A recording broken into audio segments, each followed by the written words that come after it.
30 years ago, an American boy fell into a river, but 30 years later, he woke up in a rice paddy in China. Looking around, the boy seemed completely lost. He had no idea what was happening. He got up and wandered through the quiet rice fields until he reached a bustling market. That's when a kind stranger noticed him and asked why he was all alone and where his parents were. But before he could answer, his eyes rolled back and he passed out. With the help of the authorities, the boy was sent to an airport in America, and the task of finding his family fell to immigration agent Marty. He rushed to the airport right away and got the basic rundown from the investigators that this boy had mysteriously appeared in a rice paddy. On top of that, they'd found handwriting on the collar of his sweatshirt that read Jacob. They figured that was probably his name, but he had no ID, no passport, no departure records from the past year, and even the missing persons database had nothing matching his name or photo. It was like he'd appeared out of thin air. Nobody knew why he was there. He seemed severely traumatized. No matter what they asked, he wouldn't say a word. After hearing all this, a puzzled Marty went to meet the boy. He tried calling him Jacob to see if he'd respond. The boy turned his head slightly. So Jacob was indeed his name, but just like the investigator said, he wouldn't speak.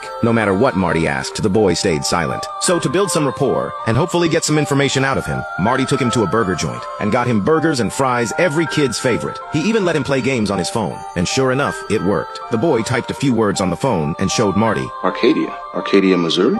Is that where you're from?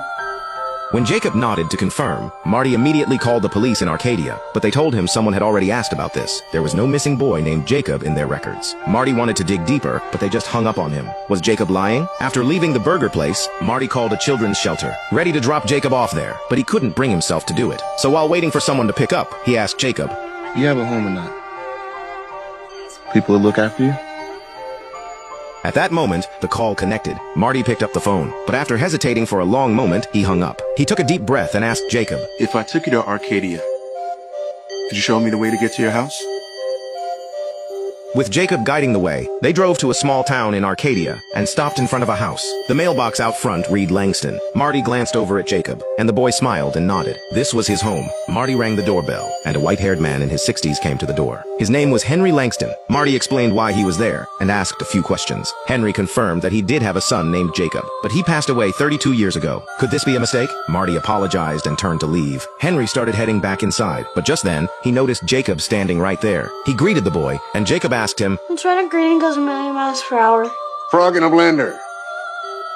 Clearly, this was a little cue, a game the father and son used to play. Henry blurted out the answer instinctively, and his face went pale. Before he could even process what just happened, Jacob cried out "Dad," and ran over to him, throwing his arms around him. His wife Lucille heard the commotion and came outside to see who was there. When she saw Jacob, she froze, but unlike Henry, she recognized Jacob almost immediately. After that, Henry told Marty about the accident 30 years ago. That day, Jacob was playing by the river behind the hill. He accidentally fell in. His aunt happened to be passing by and heard him screaming for help. She tried to save him, but neither of them made it. It was a tragedy the family never recovered from. But could this boy really be Jacob? The same Jacob who died 32 years ago. The son they buried with their own hands in the family plot. Lucille could barely believe it. She wanted to reach out and touch him, but instinctively pulled her hand back. Then she knelt down and studied his face carefully, in complete disbelief. 1,000 thoughts raced through her mind. That's when Jacob said, "You look different." Those words snapped Lucille back to reality. With trembling hands, she reached out and touched his face. Now she could truly feel him. She believed it. This was her son. Was this really someone coming back from the dead? Outside, Marty was completely baffled. He called his boss and gave him a rough summary of the situation, saying he needed to stay and get to the bottom of this. As he was talking, he spotted a photograph through the window. He hung up immediately and snapped a picture of it. It was a photo from 32 years ago, and there in the photo was Jacob, looking exactly the same as the boy standing here today. Hey! What are you doing? I told you feds on the phone that you had the wrong kid. You just show up here and you start harassing my brother's family over what? Just be quiet first, Henry. Listen to me. I said I got this, Henry. The man who showed up was the local sheriff, Henry's brother Fred. He pulled out a report and accused Marty of making things up, demanding to know why they were looking for a child who'd been dead for 32 years. When Fred saw Jacob standing right there in front of him, he reacted just like Henry had, speechless, frozen in place. At that moment, the toy slipped from Jacob's hand and he collapsed to the ground shaking. They rushed him to the hospital immediately. The doctor examining Jacob was Fred's daughter Maggie, Jacob's cousin. During the exam, she was shocked to find she couldn't hear Jacob's heartbeat, but when she looked down at the stethoscope, she realized she'd put it on backwards. She must have been that shaken up. She flipped it around and listened again. Everything was normal. Then Jacob started to speak. You look like my Aunt Barbara. Did you know her? I tried to help her. I tried, but I slipped and I fell in. You mean you fell in and she went in after you, right? Jacob, did somebody tell you this story? He was there too. He who? He was holding her arm and So all along, Henry and the family assumed the aunt had tried to save Jacob, but that was just their assumption after the fact. The truth was, Jacob had been trying to save his aunt. But who was this man he mentioned? And judging by the questions Maggie was asking Jacob, she clearly didn't believe this boy was really Jacob. As someone with a medical education, she thought it was impossible. It just didn't make scientific sense. To get to the truth, Maggie collected samples from them and ordered a paternity test. Meanwhile, Jacob ran into someone at the hospital and said hello. The man introduced himself as the town's church pastor, Tom. that's not your name. It's not. It's my best friend's name. He likes to play there. Hearing this, old memories flashed through Tom's mind. He remembered him. Then Jacob asked if everyone he knew was already dead. Tom didn't know how to answer. Just then, a nurse came over and greeted Tom, then led Jacob back to his room. Tom stood there, unable to move. Beyond the shock, he was filled with doubt. He had no idea how to deal with this person, or this situation. Later, after leaving the hospital, Tom told his wife about Jacob. He said he believed it really was Jacob, but he just couldn't accept it. For over a decade, he'd been teaching people to believe in God, to believe in miracles. But now, a miracle was standing right in front of him, and he was the one who couldn't believe. How was he supposed to preach after this? You don't need to have all the answers. That's not your job. You just need to comfort those who have questions.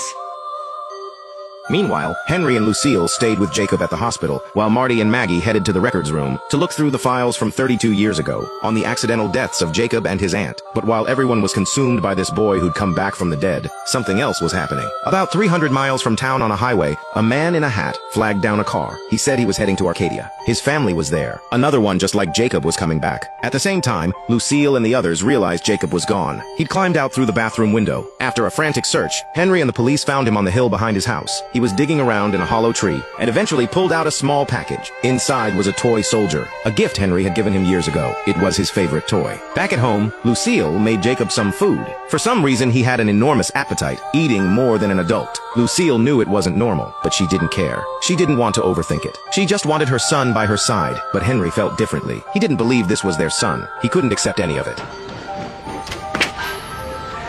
I know you're having trouble accepting it. That boy is ours. Our boy died 32 years ago. After saying that, Henry stormed out of the house. Just then, Marty and Maggie arrived. They'd come to ask Jacob some questions and find out what really happened that day. Jacob began to tell his story. He said the river used to be a hunting ground for Native Americans, and he would often go there to look for arrowheads. That day, he went there like he always did. But on the way, he heard a baby crying. He followed the sound and found his baby cousin, Maggie, lying in a stroller. He looked around to see if anyone else was nearby and heard someone screaming for help. It was his aunt, Maggie's mother, clinging to a log in the raging current, barely hanging on. He scrambled onto a wooden post to try and reach her, but he slipped and fell into the water himself. He fought his way back to the surface and saw a man appear on the post above. The man was trying to grab his aunt, but the current was too strong. He couldn't hold on to her. She slipped away into the water, and Jacob sank under completely, hitting a rock and blacking out. The next thing he knew, he woke up in that rice paddy. What do you remember after that? nothing. About this guy. Have you seen him? I think so. He's in a picture by the piano. This man was obviously someone they knew. Otherwise, he wouldn't have been in the photo. After talking to Jacob, Marty found Henry sitting in the cemetery, staring at the family tomb. He told him what Jacob had said, and that the paternity test results were in. Jacob was his son, but Henry still wouldn't believe it, because he was the one who placed his son in that coffin, and buried him right here. His son was here. He couldn't accept this. He couldn't accept this person. The truth was, it wasn't that he couldn't accept the Jacob standing before him. It was that he couldn't let go of the Jacob he'd lost. That evening, Henry went to see Fred, and told him what Jacob had said, that there was a man there that day. Fred asked why the man would have been there. Henry stammered and said maybe they were having an affair. They'd been together for a while. They just hadn't gotten around to telling him before the accident happened. Meanwhile, Jacob had a nightmare. He dreamed he was in the cemetery and saw the man in the hat from before. The man crumbled into ashes right before his eyes. And then Jacob himself turned to ashes too. Was this some kind of omen? On the other side of town, Marty went to Maggie and asked for her help convincing Henry to let them open Jacob's coffin. He'd exhausted every other possibility and had come up empty. Sure, he could just file for a court order, but asking was a matter of respect. Maggie was torn. Her mother was buried there too, but she agreed. That same afternoon, she brought Marty to Henry to discuss opening the coffin. She wanted the truth just as badly, but Henry flat out refused, and he wasn't budging. Marty didn't give up. The next day, he went to the local courthouse to file for the necessary paperwork, but when he got there, he saw Fred chatting with the judge. Henry had told Fred about the exhumation plan the night before. Fred obviously didn't want it to happen either, so he'd already been to the judge. He'd gotten ahead of Marty. Marty figured as much. He let out a sigh and said, Something tells me I'm not going to get that court order. Oh, you mean the one to open my family's tomb? The tomb that my wife is in? No, you're not. Oh, And, I made some calls. You're nothing but a desk jockey. A glorified chauffeur who shuttles immigrants from one airport to another, and you have been for years. So don't pretend to be something you're not. News about Jacob kept spreading through town, and people were looking at him more and more strangely. To help Jacob and get people to treat him normally, Lucille went to Tom for help. She asked him to talk to Jacob because ever since the park incident, the boy wouldn't even leave the house. But Tom still hadn't sorted out his own feelings. He still didn't know what to make of Jacob. So he made an excuse about a meeting and politely declined. He started to walk away, but stopped after just a few steps. He told her he'd come by later. Elsewhere, whether she'd heard something or figured it out on her own, Maggie tracked down the man, the one who had tried to save her mother that day. She asked him one question. Are you my father? No. No. I just want to tell you, I didn't leave you.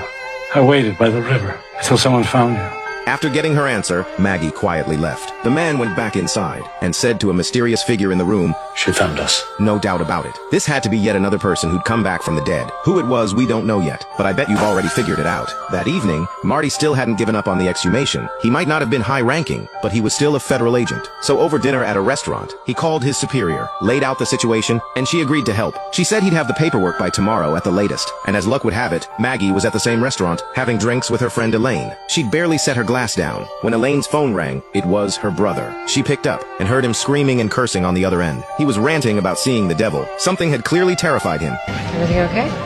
It's Ray. He's talking crazy and he's got a gun. Come on. If you can guess, it was the man from before. They rushed out to get there. Marty spotted Maggie and called out to her, asking what was going on. She quickly filled him in, and he jumped in the car with them. When they arrived at Elaine's place, they found her brother Ray armed and with his dog, screaming at a small wooden shed. He was completely unhinged. Calm down, Ray. Just What? You don't believe me? Put the gun down, Ray. No, we believe you. Show yourself. Just put the gun Come down. on. Come out now. As everyone called out for calm, the door of the shed slowly opened. The man in the hat stepped out, just as they'd suspected. He slowly took off his hat, and when everyone got a good look at his face, they were all stunned.